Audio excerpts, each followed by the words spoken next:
Ang ganda ng katawan niya. Hirap pa kong hawakan dahil nga matataba. Club ring din, parehas mga singko. Club ring din silang dalawa. Ayun o, pair na yan. Ay, tignan nyo yung mga ano nyo, namumuti.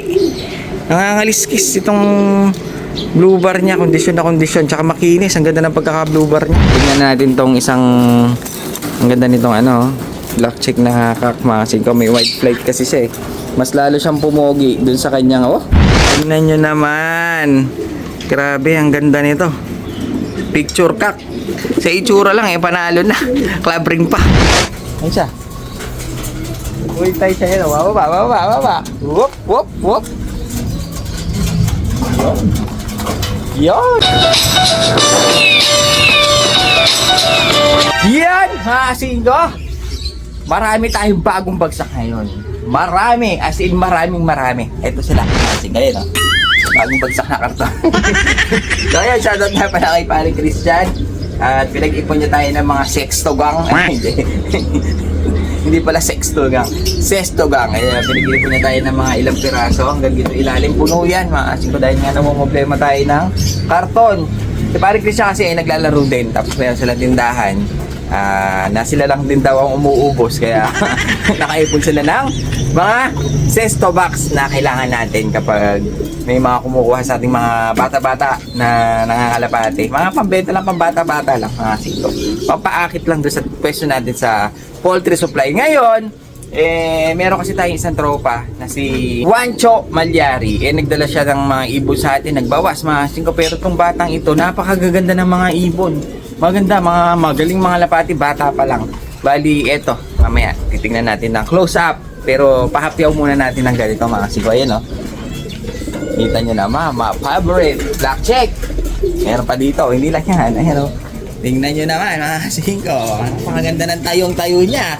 Tayo pa lang eh, pwede na. Isang pares, tapos meron pa tayo dito. Yun. Pero lahat quality, nakita ko na kanina. Pinaghiwalay natin dahil may mga pair. Kaya gagawin natin pakita natin sa inyo. Baka makursunadahan nyo. Pero maasin ko ito hindi masyado budget meal. Hindi tulad ng mga binibenta natin dating sa 100, 90, 80. Ito medyo may price na konti. Konti lang. Hindi naman siya ganun kataas. Pero hindi siya budget meal. So yun ang titignan natin ngayon. Kay Juancho Malyari ang mga ibon na to. Maganda yung mga alaga ng bata. Kahit ako, nagagandahan ako. Pwede siyang pang-breeder. Asin ko, oh. Puro clambring pa. Yan. At andito na naman tayo sa Taiwan Loft. Nandito na naman tayo sa ating Taiwan Loft. Dahil nga, paliliparin natin. Hindi, papakawalan pala natin ulit yung mga young bird na BBC tsaka CTPR. Aray ko. Stiff neck ako. Stiff ako, hindi ako makalingon banda dito. So ayan, bali medyo na ano na naman tayo ng oras sa pagpapakawala. Dahil nga abangan ngayon, masiko medyo dinelate ko talaga yung kanilang pagpapakawala. Yung pagpapakawala natin, medyo nilate ko talaga dahil nga abangan ngayon ng gumaka Sunday. Halos kasi dito kasi dumadaan yung mga ibon, kaya medyo iniwasan ko. Kanina may mga dumaan na. Iniwasan natin maasin ko dahil mamaya baka medyo may pumitik na dahil lumilipad na sila eh. Baka mamaya may pumitik maghatid, yun ang iniiwasan natin. May mga grupo na kaninang dumaan maasin ko, kaya minsan mababa pa. Pag dumaan sila dito minsan mababa. Kaya ginagawa natin inabangan ko yung iba na nagsidaanan na. Ngayon, pwede na natin pakalaban yung mga young bird natin dahil ayoko silang maghatid. Baka sumama sila, maghatid sila, hindi na talaga sila makakauwi. Katulad ng nangyari dito sa ating guide. Meron ako pinakawalan na guide, yung barless natin mga singko pinakawalan ko kahapon. Parang meron siya nadaanan na ano, kasi mataas sila lumipad, may nadaanan silang mga pauwi siguro ng south. Sumama mga singko ng banda doon, kaso isa lang yung umuwi, yung kasi dalawa lang yung guide natin siya, hindi siya nakauwi ng kahapon. Tingin ko medyo malayo yung hinatiran niya. Kanina lang siya umuwi ng umaga. Masikobirin niyo, tanda na nito. Kanina lang siya umuwi ng umaga.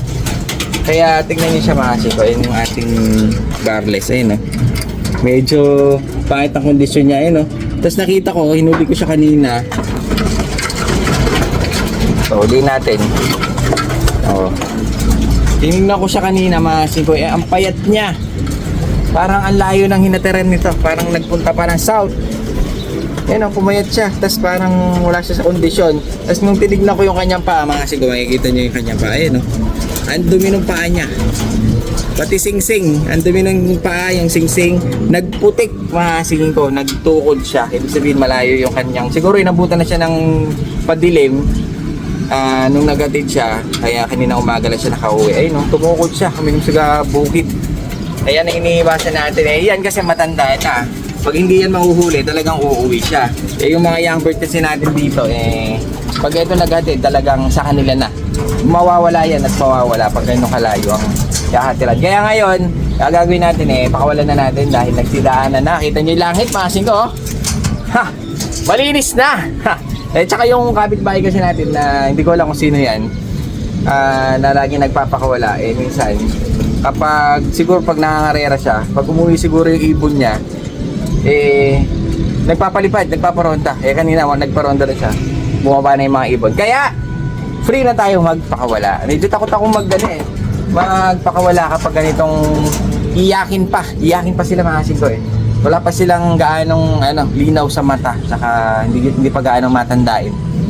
Ang pag ganito, dapo-dapo lang, makikisama-sama lang yan, lalo pag napasama sa marami, makikisama. Kaya gagawin natin ngayon dahil free na, medyo maliwanag na yung langit, papakawalan na natin sila.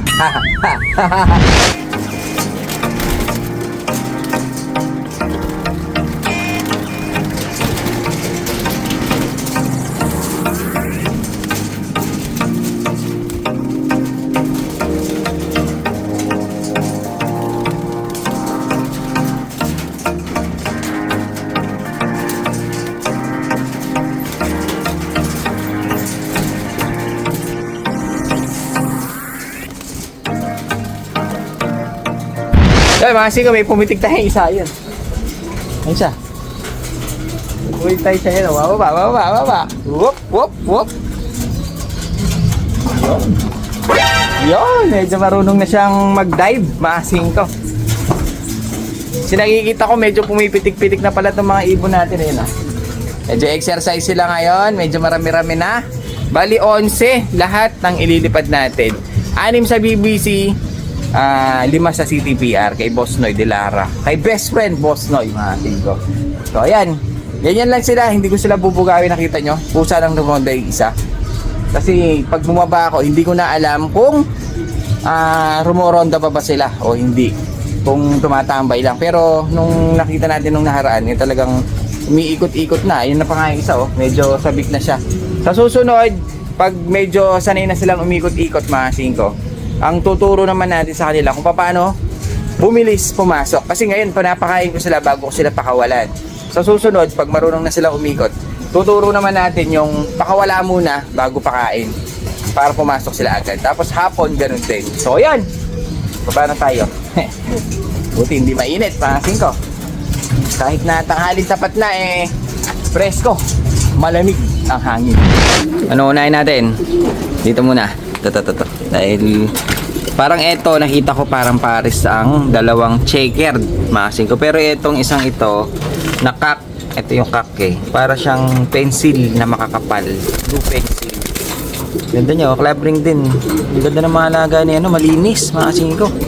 Ito naman, clubbing din na hen. Parang tingin ko silang dalawa ang pair Ito yung hen, mga singko. Ang ganda nyo, naka-clubbing din siya. Tapos ito clubbing din, dalawa pa leg band. Para siyang tawag dito, parang combine. Ganda ng ibon. Di ko alam kung saan galing ni Juancho Malyari ito. Pero ang sabi niya sa akin medyo matataas daw niya nakuha. Kaso, parang sasali ata siya, mga singko ng sa basketball yun Nagpapawas ng ibon. Tapos ito naman, hawakan natin itong isang hen na to. Maganda tong hen. Bali, ito mga singko, hindi siya budget meal medyo may pricey ng konti. Ito, tignan natin tong hen. Maganda yung hen, red bar na babae. Tignan natin yung sing-sing. Ayun, mga singko, BFRC. Naka BFRC pa tong babae. Ganda niya. Ganda ng ibon. Tapos matataba, malilinis. Kaya alam mo yung bata pa lang ay marunong na mga lapate. Magaling mga lapate yung bata. Hawakan natin itong isang to. Ito mga kasing ko, ganda nito. Pencil siya eh. Hindi siya blue check, pencil, blue pencil. Tapos naka-banded siya ng dalawang club. Ayun, ganda niya. Barakudo rin, nung nakita ko barakudo siya. Kaso parang ang pair niya, ito, kaso wala na tayong panghiwalay eh. Kaya sinama na natin yung pula. Hawakan natin tong hen. Tingnan natin kung maganda katawan. Oh, medyo malilikot yung ibon ah. Ay, pahawak. Mukhang dinahawakan ni Tropa Pips to. Malinis yung mga ibon niya eh. Taba, ganda ng katawan. Hen na hen, mga singko, hen na hen. Yan, bali, oh, tingnan mo. Gusto nang bumara ako eh. Ito yung pair, ito yung unang tatlo na dala ni Juancho Malyari, mga singko, sa kanya to. Ilalabas natin to sa pwesto by pair. Kasi mahirap magpaparis eh, kaya by pair ang lagay natin. Maganda sana kung maibenta natin siya ng by pair din. Dahil kailangan ni Tropa Pips natin, tulungan natin si Tropa makapag-out siya ng alaga. Ayan, mga singko, ganda. Ngayon, tignan naman natin tong isang ito. Dito na lang, ito oh, pair na pair yan, mga singko, naglalandi pa. Isang red bar na naman ang hen. Ayun oh. Club ring din siya. Ayan siya mga singko. Kasi may mga binanggit sa mga bloodline, hindi ko matandaan dahil nga hindi ako masyado matandain sa bloodline. Tingnan nyo naman tong blue bar mga singko. Ang angas. Tingnan nyo naman, ganyan ang kalapati. Tingnan nyo yung paa mga singko. Yun, tingnan natin yung paa. Ayun oh, namumulbos. Nagbabalat para may mga kalikaliskis. Namumulbos ng itong kak niya. Ang ganda nitong lalaki mga singko. Tsaka barakudo. Tsaka maganda dyan, pair na pair talaga sila. Nakakita naman natin sa ano eh, pair na sila. Ayun oh. Isang hen na pahawakan natin. Pahawak nga, baka mailap kasi ang laki nitong pinto natin. Unahin natin tong red bar. Yun, dito na lang tayo sa may pinto para parang harang na rin. Ito eh isang red bar na babae. Ang ganda ng katawan niya. Hirap pa kong hawakan dahil nga matataba. Club ring din, parehas mga singko. Club ring din silang dalawa. Ayun o, pair na yan. Hawakan natin itong blue. Medyo maganda to, gwapo itong blue bar ah. Ayun, medyo hindi man siya masyado mailap. Sakto, ay tignan nyo yung mga ano nyo, namumuti. Nangangaliskis itong blue bar niya, kondisyon na kondisyon. Tsaka makinis, ang ganda ng pagkaka blue bar niya. Ayun o, alam na naman yung kondisyon na ibon. Bali club ring din. Pair na pair. Ayan, tingnan natin oh. O, diba? Yan, ilalabas natin yan ng magkasama. Masing ko, hindi natin siya bibiyakin. Kasi nga, ang hirap magkaroon ng pair. Lalo na, kay tropa yan, tatanong natin kung pwede siyang biyakin. Kasi minsan, may dumadayo dito, gusto hen lang. Minsan, gusto kak lang. Eh, tatanong natin kay Tropa Pips kung pwede natin siyang biyakin kung papayag. Pero ito tandaan nyo mga singko, hindi siya budget meal, medyo may price ng konti. Pero maganda gawing breeder. Kasi mga nailaro yung mga ibon Ito ang pangalawang pair natin. Ngayon, huliin natin yung ito. Siyempre, alam nyo naman, black chick, mga favorite. Kaya dito tayo. Itong hen niya mga singko, kala ko lalaki siya. Kasi ang laki. Eh, nung hen pala talaga siya. Ang ganda niya. Grabe. Pero hindi pa pair ito eh. Ako lang ang nagsama nito, mga singko, dahil nga gusto ko parehas. Black chick. Dahil nga magkakulay, mas magandang tinitignan. Ito, ang ganda nito. Laki. Big hen. Maganda siyang hen. Ayun o. Black chick na babae. Naka-club ring siya, mga singko. Club ring siya ng parang Rizal, lahat sa Rizal. So ayun, bali ito yung hen na favorite ko rin yung kulay niya. Tsaka gustong gusto ko yung mukha nitong hen niya. Maganda. Yung tikas, malaki. Hindi siya sobrang laki. Sa babae, saktong-sakto maganda yung size niya. Hindi siya maliit, masing ko malaki siya sa babae dahil hen siya. Ngayon, tignan natin tong isang, ang ganda nitong black chick na kak, masing ko. May white flight kasi siya eh. Mas lalo siyang pumogi dun sa kanyang sa kanyang kulay. Maganda na yung naka-tarpam ito eh, mga singko. Naka-tarpam siya tapos naka-mabsi. Dalawa rin ang leg band niya, yung sa maliit ay naka-mabsi. Ganda nito, grabe. Kung wala lang ako maraming kak, mga singko, pwede ko rin siyang ikip Kaso dahil nga kay Tropa Pips ito, ilalabas natin siya ng hindi pair. Bali hindi pair kasi ito eh. Baka malay mo doon na siya mag-pair. O kaya dito na siya mag-pair mamaya bago natin ilabas. Barakudo rin kasi itong black check white flight niya. Ang ganda Kulay Arden pero hindi siya Arden. May sinabi siyang bloodline dito. Hindi ko lang alam kung mamaya itatanong natin, chat na lang natin si Tropa Pips natin kung anong bloodline. Oh, ganda nito, grabe. So, yun. Bali, ito yung mga dala ni tropa. Konti lang yan, mga singko, pero tignan nyo naman. Ito, pag nag-pair ito, bagay na bagay. Sa mga sulyap, tignan natin dito. Medyo pogi siya tinitignan eh. Oh. Tignan nyo naman. Grabe, ang ganda nito. Picture cock. Sa itsura lang eh, panalo na. Club ring pa. Ang ganda pa ng club niya, mga singko. Parang combine yan ng Tarlac, Pampanga. Tapos naka-mabsi yung kanyang leg band. Tarpam siya, tas combine siya ng... Hindi ko alam kung ano yung mabsi na yun. So, yan eh, ang ibon niya. Malilinis, magaganda katawan, kondisyon, tsaka gwapo. Lahat. Wala kang tatapon, mga singko. Ang ganda nito. Parang agila. Parang palko ng itsura nitong black check ko, white flight. Grabe, ang ganda niya. So, yun, sana mag-pair ito dahil nga mas malaki pa yung hen eh. Ayun oh, parang mas malaki pa yung babae eh. Yun yung masing ko. Yun na isa, nakatungtong pa yan ha. Oh. Pero maganda siya. So, ayan, bali ito ang dala ni Tropa Pips natin. Medyo ngayong araw natin maganda yung mga nakita natin. Hindi ka nagsasawang. Kaya gusto ko mga singko yung mga nagbabagsak dito. Na-excite din ako kung ano yung mga dala nilang mga ibon. Tulad nito eh, sobrang ganda. Pero bata lang ang may-ari nito, mga singko. Yun nga lang, yung batang yun eh talaga may pera rin. Abroad ata yung magulang. Kasi minsan pag bumili siya sa akin, Taiwan, eh talagang bumibili ng ibon. Eh hindi ko lang alam kung saan niya galing itong mga tamasing ko. Baka sa mga tropa-tropa na rin. Ganda ng mga ibon niya. So ayan, bali isang pair. Ay hindi, pinagpe-pair pa lang pala natin. Pero ito eh pair na. Tignan niyo, nagtatawag na yung kako. Pair na yan. Maganda rin yung ibon. Tapos dito, mga singko, eh pair na rin yon. Ito lang ang walang pair. Bali, ano siya, kumbaga spare na babae. BFRC pa, Bulacan. Ayun. Ganda naman. Pero dito talaga ako. Ang ganda, black check. So ayan, bago tayo matapos, kung nakita nyo naman yung alaga ni Wancho, eh napakaganda. Siyempre bago matapos, eh wala tayo nakakalimutan, baby. Ha? Where's the ano? Where's it? Oh, nasa'yo pala ang alamat eh. What's that? Shout out! Shout out. Hindi shut up ah. Shout out. So yan, let's read this one. English speaking to. Tingnan mo, lagi dudugo ilong natin. So yan, shout out natin si Kevin Cosme, Kevin Mindoro ng Mindoro. Kaso naglalaro siya sa Manila. Kasali siya sa KFPR. So yan, shout out kay Kevin. Si Mang Kevin ata ito eh. Kevin Cosme. Shout out kay Papa Jack's Vlog, kay Jovic Pisano, shout out sa iyo, kay Ryan Jade Dalumay, eh shoutout sa'yo, muntik na ako mabulol sa apelido mo. Sherwin Mangali, shoutout.